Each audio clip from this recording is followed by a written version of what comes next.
Sophie Morland, bonjour. Bonjour. Le gouvernement français est engagé dans une réforme des marchés de l'énergie.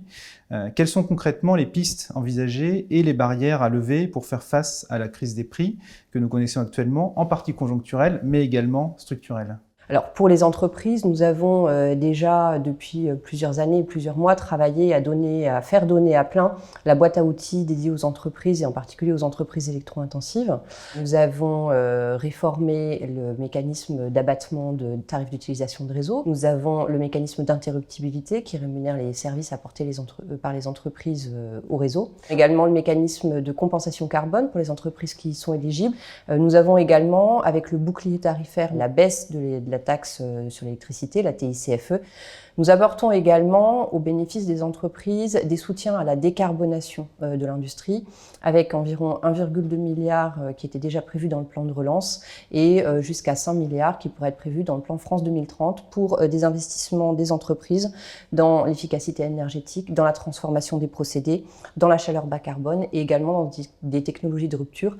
Mais comme vous l'avez dit, il y a des éléments plus structurels dans la situation que nous connaissons aujourd'hui et c'est pour ça que nous portons au niveau européen une réforme plus profonde des marchés de l'électricité qui nous semble nécessaire, avec deux axes qui vont être discutés. C'est pas une réforme pour demain matin, bien entendu. Une meilleure articulation entre l'amont et l'aval du marché.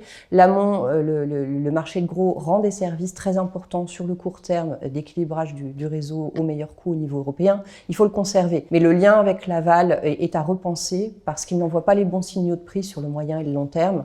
Nous portons également un développement des produits et des marchés de long terme pour permettre aux entreprises d'avoir plus de visibilité sur leurs fournitures. Justement, en parlant d'Europe, le gouvernement français avait globalement salué le travail de la Commission à l'occasion de la sortie du paquet Fit for 55, donc le 14 juillet dernier. Depuis, les orientations et surtout les priorités se sont affinées, se sont précisées. Pouvez-vous nous en parler ? C'est un moment important pour nous et pour la France que cette présidence du Conseil de l'Union européenne au premier semestre 2022. Et parmi les priorités, il y a le fait de porter un nouveau modèle de croissance pour l'Europe qui aligne les ambitions climatiques de l'Europe avec l'objectif de compétitivité de son économie. Pour ça, une des grandes priorités de la présidence française sera la mise en place du mécanisme d'ajustement carbone aux frontières. Nous serons également très mobilisés sur la négociation de la directive efficacité énergétique et de la directive sur les énergies renouvelables et de ces règlements avec l'ambition de réduire de 55% les émissions de gaz à effet de serre au niveau européen, tout en mettant l'accent sur la nécessité d'avoir des latitudes sur la trajectoire à 2030 pour ajuster cette trajectoire et les priorités qu'on y met en fonction de l'évolution des technologies en particulier. Et puis, nous aurons à ouvrir les négociations sur le paquet gaz. Donc, ça fait un ensemble très ambitieux. La crise Covid a montré la nécessité de reprendre la main sur certains secteurs clés de l'industrie et de réindustrialiser l'Europe. Tout ceci, à votre avis, peut-il entraîner un appel d'air pour renforcer les filières, en particulier industrielles renouvelables ? Et que faut-il faire ? Quels sont les éventuels freins ou les leviers qui permettent d'accélérer ce mouvement ?